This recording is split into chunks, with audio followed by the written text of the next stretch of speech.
Então, muita gente me pergunta, por que que eu tenho essas reações quando eu penso no carro, quando eu penso em dirigir? Porque para você, dirigir é uma coisa perigosa. Pode não ser conscientemente, mas com certeza, se você tem esse tipo de reação, é uma coisa perigosa. Então, o seu corpo, o seu cérebro, junto com o seu corpo, se prepara para se defender daquilo, para te manter longe daquilo. Pode ter certeza disso. Então, você tem essas reações físicas, tá? Embora seja um pensamento, isso é perigoso, a reação é física, você sente no seu corpo, certo?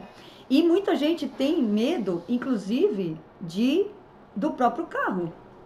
Não só de dirigir, mas do próprio carro. É uma questão de sobrevivência. Você vê, todo o nosso ser, o nosso cérebro, o nosso corpo, ele está programado para preservar a vida, para ter uma vida mais longa, tá bom? Então, está constantemente nos protegendo, ele está constantemente nos livrando do que ele considera perigo. Só que, como ele considera perigo? Através das informações que você dá para ele, através do que você aprendeu na escola, com seus pais, com o que você vê na TV, como eu falo, essas notícias, através até do inconsciente coletivo, que já está permeado, já está mais do que cheio dessas notícias de medo, de pavor, dessas notícias ruins.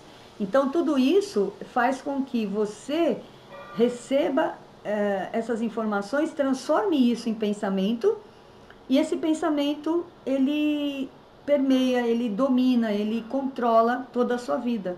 É um pensamento. Se você for para a origem de tudo isso, seria só um pensamento. Então, todos esses mecanismos que o corpo tem, eles só poderiam acontecer diante de situações de verdade ameaçadoras.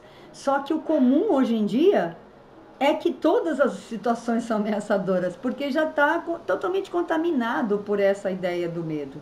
Tá? É uma ideia comum nas pessoas, elas são dominadas pelo medo de uma forma ou de outra. Então, eu diria que o medo é uma mera ilusão. Uma mera ilusão.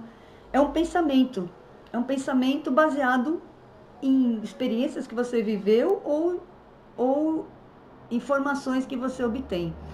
E é muito interessante porque existe uma arma contra o medo, existe uma arma contra essa ilusão, que é o conhecimento.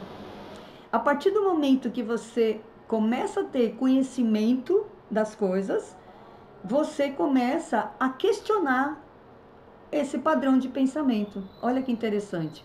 Então, se você olhar para dentro de você, se você questionar, você vai ver que dentro de você não existe uma razão para o medo, não existe uma voz interior te diz que isso é uma ilusão, que realmente não existe. E eu costumo dizer isso da seguinte forma: da mesma forma que a escuridão não existe, é uma ilusão, ou na verdade ela é a ausência de luz, o medo também é a ausência de alguma coisa, da ausência do conhecimento.